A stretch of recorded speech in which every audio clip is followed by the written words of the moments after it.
When we started at Wargaming working on what we wanted to do special for the holidays, we said, well, let's just make a toy tank. So right away I got some cool ideas for possibly doing a tin toy, an old tin toy, wind-up tin toy tank. So the tank is actually shape-wise based on the French BDR G1B tank.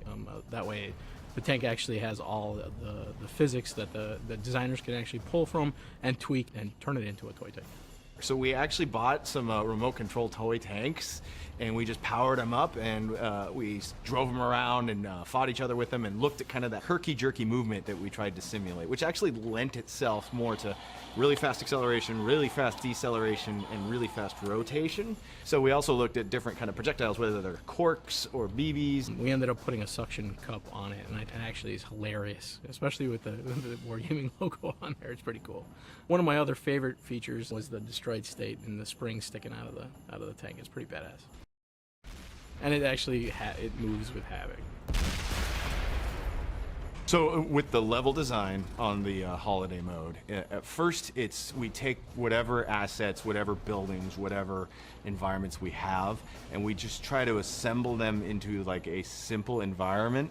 In the first playtest, some of the things we noticed that weren't fun was anything that defeated the sense of scale. Like if we let you get up too high above the battleground, we had a lot of high ramps you could drive on.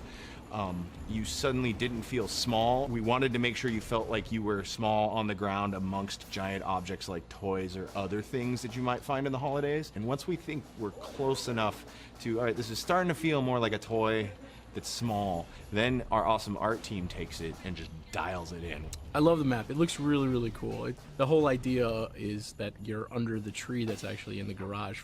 For me personally, our previous modes had set the bar so high as like, man, I feel like I'm on the moon, or this thing feels like a Spectre tank when we got the crew voices in, which are pitched higher, as if they're, some people say they're elves, some people say it's just miniaturized crew inside the toy. It's really exciting. Everything, we looked at all that from the audio and everything to make sure you felt small. And then I was like, okay, this is really cool. We've kind of gone a little overboard, you know, as far as like features for the tank itself. The tank itself, the level is crazy. I mean, you're playing in a little toy land with a toy tank and you're seeing your friends drive around with 5 suction cups stuck to their bodies. It's really fun.